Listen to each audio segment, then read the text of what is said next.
दोस्तों, आज की कहानी है सासू माँ। मैं आपके बेटे पर बोझ बनकर नहीं बैठना चाहती। दोस्तों, कहानी शुरू करने से पहले अगर आपने हमारे चैनल को अभी तक सब्सक्राइब नहीं किया हो तो कर लीजिए ताकि आपके पास पहुंच सके हर नया वीडियो। मेरा नाम रमेश है। मैं अपने आप को बहुत खुशकिस्मत मानता हूँ कि मेरी शादी रचना से हुई है। रचना और मेरी शादी घर वालों की मर्जी से हुई है। रचना बहुत सुंदर है। शुरुआत में मुझे लगा था कि वह मुझसे शादी को हाँ नहीं कहेगी, लेकिन जब मैं उसे देखने गया तब उसके स्वभाव का पता चला। बहुत अच्छा उनका परिवार था। रचना जब शादी करके मेरी जिंदगी में आई तब से मेरी जिंदगी बदल गई है। सभी मुझे कहते थे कि मैं बहुत खुश किस्मत हूँ। अभी मेरी शादी को करीब 3 महीने ही हुए हैं। मेरा सपना था कि मैं बड़े शहर में एक बड़ा शोरूम बनवाऊं कपड़े का। मैंने रचना को इसके बारे में बताया। रचना को पता है कि ये मेरे लिए कितना बड़ा सपना। मैं दिन रात इसी में लगा रहता हूँ। बड़ी मुश्किल से मुझे एक जगह मिली, लेकिन पैसे बहुत ज्यादा थे, इसलिए मैंने अपने गांव की जमीन बेचने का फैसला किया था। जमीन में मेरे पिता के दूसरे भाइयों का भी हिस्सा था। इसी काम के लिए मुझे कुछ दिनों तक गांव में जाना पड़ रहा था। मैंने रचना को चलने को कहा क्योंकि पता नहीं कितना समय लग सकता है, लेकिन उसने कहा कि वह अपने मायके चली जाएगी। मैंने भी सोचा कि ठीक है। रचना अपने मायके चली गई।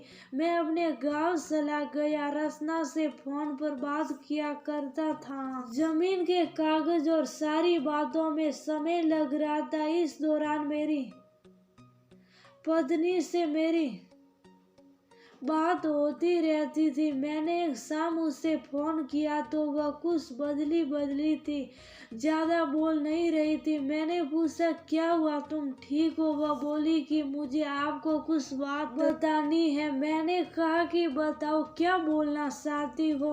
वह थोड़ी देर चुप रही और फिर बोली कि नहीं, अभी नहीं, मैं आपको मिलकर ही बताऊंगी। मैंने भी कहा कि ठीक है, लेकिन मुझे नहीं पता था कि मेरी जिंदगी में इतनी बड़ी बात होने वाली है। अगले दिन दोपहर में मैंने जब रचना को फोन किया तो उसने फोन नहीं उठाया। मैंने भी सोचा कि कुछ काम होगा, इसलिए मैंने उस बात पर ज्यादा ध्यान नहीं दिया। मैं सारा दिन अपने काम में उलझा रहा। काम भी जरूरी था क्योंकि वह खत्म करके ही मैं जल्दी से रचना के पास वापस जा सकता था। दिन भर के काम के बाद मैंने फिर शाम को रचना को फोन किया, लेकिन इस बार उसका फोन स्विच ऑफ आ रहा था। मैंने फिर सोचा कि शायद किसी काम से गई होगी और मोबाइल स्विच ऑफ हो गया होगा। मैंने रात फिर किया क्योंकि दिन भर बात हो ना हो, लेकिन रात में जरूर बात किया करते थे। लेकिन रात में भी उसका फोन स्विच ऑफ था। मुझे थोड़ी फिक्र हुई, लेकिन फिर मैंने सोचा कि वह उसके घर ही है। अगर कुछ बात होती तो मुझे फोन आ ही जाता। थोड़ा बहुत विचार करके मैं सो गया। मैंने सोचा कि उसके घर में किसी को फोन करूं, लेकिन रात में उस समय फोन करना मैंने उचित नहीं समझा, इसलिए मैं सो गया। सुबह उठते ही मुझे यही ख्याल आ रहा था कि मैं रचना से बात करूं। सुबह भी मैंने फोन किया, लेकिन अभी भी वही बात, उसका फोन स्विच ऑफ ही था। अब मैंने उसकी मम्मी को फोन किया, लेकिन उन्होंने भी मेरा फोन नहीं उठाया। अब मुझे थोड़ी फिक्र होने लगी थी क्योंकि किसी से भी मेरी बात नहीं हो रही थी। करीब 3 दिन तक ना रसना का फोन आया ना उसकी माँ का। मैं अपने काम में लगा रहा। फिर एक शाम मेरी सास का फोन आया। मैंने पूछा कि रसना कहाँ है। वो बोली रसना अपनी एक ससुरी बहन की शादी में गई है, शायद वहाँ नेटवर्क नहीं होगा इसलिए बात नहीं हो पा रही है। मैं भूल गया था। रसना ने मुझे बताया था कि वो वहाँ जाने वाली है। मेरी चिंता थोड़ी कम हो गई और मैं वापस अपने काम में लग गया। रसना वहाँ 5 दिन रुकने वाली थी, इसलिए मैंने सोचा कि शायद 5 दिनों तक मेरी रसना से कोई बात नहीं हो पाएगी। मेरा काम भी लगभग खत्म हो गया था। मेरे हाथ में पैसे 2 से 4 दिन में आने वाले ही थे। जैसे ही मेरे हाथ में पैसे आए मैं वहां से निकल गया। वहां से निकलने के बाद मैं सीधा अपने पत्नी के घर ही गया उसे लेने के लिए। जैसे ही मैं वहां पहुंचा, मुझे देखकर मेरी सास खुश होने के बजाय डरी हुई दिखाई दी। मैं थोड़ी देर वहां बैठा, उनसे पूछा कि रसना कहाँ है। वह बोली कि वह अभी आई नहीं है। मैंने बोला कि आई नहीं है, अभी तक उसका फोन भी नहीं लग रहा। मैंने कहा कि आप मुझे वहाँ किसी का नंबर दे दो, कितने दिन से रसना से बात हुई नहीं है। वह कुछ देर सोचती रही, फिर बोली कि अभी मेरे पास नहीं है, मैं आपको किसी से पूछ कर देती हूँ। करीब 8 दिन हो गए थे मुझे रसना से बात किए। मुझे रसना पर भी गुस्सा आ रहा था कि उसका फोन स्विच ऑफ क्यों है। तो उसका फोन काम नहीं कर रहा तो वह किसी के भी फोन से बात कर सकती, लेकिन उसने मुझसे बात नहीं की। मैंने सोचा था कि जब वह आएगी तो उसे जरूर डांटूंगा। मेरी सास का फोन नहीं आया। करीब 12 दिन हो गए। मैं उनके घर वापस गया, लेकिन अब वो भी घर पर नहीं थी, ना ही मेरा फोन उठा रही थी। अब मेरे मन में बहुत सारे विचार आने लगे कि आखिर बात क्या है जो रसना और उसके घर वाले मुझसे इस तरह का बर्ताव कर रहे हैं। मैंने उन्हें मैसेज किया कि अब मैं पुलिस के पास जाऊंगा।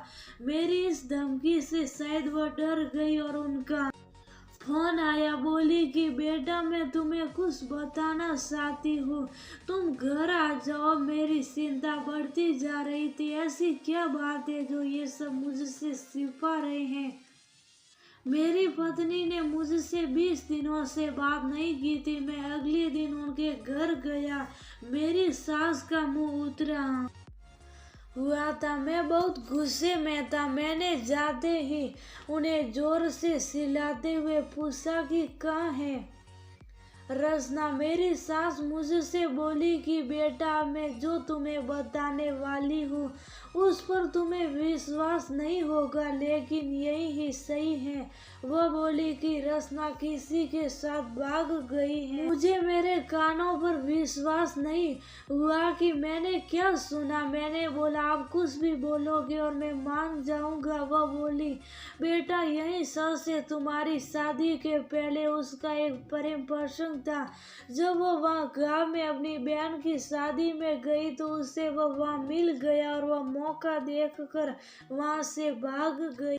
मैं जानती हूँ कि तुम उससे बहुत प्यार करते हो, लेकिन अब यही सच है, तुम्हें उसे भूलना होगा।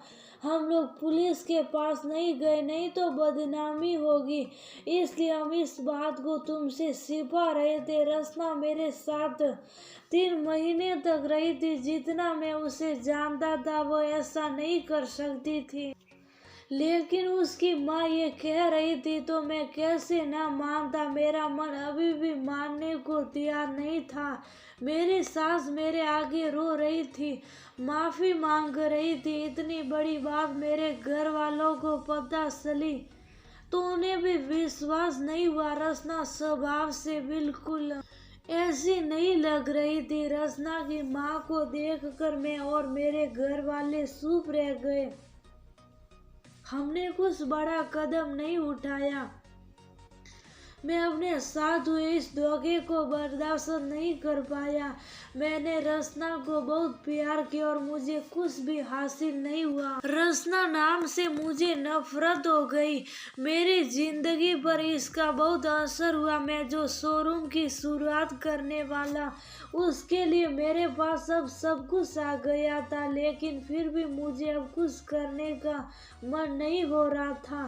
किसी के साथ इतना बड़ा धोखा हुआ तो कैसे खुश रह सकता है। मेरे घर वाले मुझे संभाल रहे थे। मैंने उसे बहुत ढूंढने की कोशिश की। मैं चाहता था कि वह मुझे मिले तो मैं उससे पूछूं कि आखिर उसने मेरे साथ ऐसा क्यों किया। धीरे धीरे समय बीतता गया। उससे गए अब 7 महीने हो गए थे और मैं भी उसे भूलकर अपनी जिंदगी में वापस बिजी होने की कोशिश करने लगा। मेरा उसके घर यहाँ से जाना हुआ। ऐसे ही मेरा ध्यान उनके घर की खिड़की पर पड़ा। मुझे दिखाई दिया कि खिड़की में रसना है।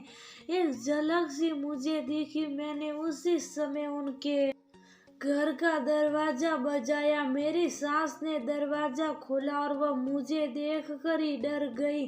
दरवाजा खुलते ही मैं अंदर जाने लगा। मेरी सास ने मुझे रोका, लेकिन मैं नहीं माना। अंदर मैं कमरे में गया तो रसना को देखकर मैं हैरान रह गया।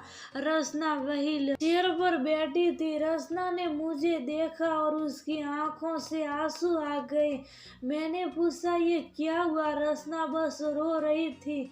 मेरी सास बोली कि बेटा, रसना जब शादी में गई थी तब उसका एक्सीडेंट हो गया था और उसे ऐसी जगह चोट आई जिसके कारण अब वह चल नहीं सकती है। एक्सीडेंट के समय भी बेहोशी में ये कह रही थी, तुम्हें ना बताए वह बड़े काम के लिए गए हैं। डॉक्टर ने जब बताया कि हो सकता है रसना अब चल ना सके और इलाज पर बहुत ज्यादा पैसा लगेगा, तब भी मैंने कहा कि दामाद जी को बता देते हैं। लेकिन रसना ने कहा कि मैं उनकी जिंदगी खराब नहीं कर सकती। उनका सपना है शोरूम खोलने का। उनकी जिंदगी में जाऊंगी तो उस पर बोझ ही बनूंगी। इसलिए रसना ने ये झूठ तुम्हें कहने को कहा ताकि तुम उसे भला बुरा कहकर उसे भूल जाओ, उससे नफरत करो। मेरी पत्नी मुझसे इतना प्यार करती थी। मैंने उससे कहा कि रसना, अगर मेरे साथ ऐसा कुछ हो जाता तो क्या तुम मुझे छोड़ देती? रसना ने रोते हुए कहा कि ऐसा मत बोलो। रसना ने कहा कि मैं आपकी दोषी हूँ। एक्सीडेंट में हमारा बच्चा जो मेरे गर्भ में था वह भी नहीं बचा। आप मुझे भूल जाए, दूसरी शादी कर दीजिए। मैं आप पर बोझ नहीं बनकर रहना चाहती। रसना की आंखों से आंसू नहीं रुक रहे थे। कितने दिनों उसने इन्हें रोक रखा होगा। मैंने रसना को बीते कुछ महीनों में ना जाने क्या कुछ नहीं कहा, लेकिन अब वह रसना को एक पल भी अपने से दूर नहीं रखना चाहता था। मैंने रसना की एक बात नहीं सुनी। मैं रसना को अपने साथ ले आया। अब कोशिश यही है कि वह फिर से चल सके। मैंने मेरा शोरूम बेच दिया और अच्छे से अच्छे अस्पताल में रसना को दिखाया है। उम्मीद की किरण दिखाई दे रही है। बस मैं यही चाहता हूँ कि वह फिर से अपने पैरों पर खड़ी हो जाए।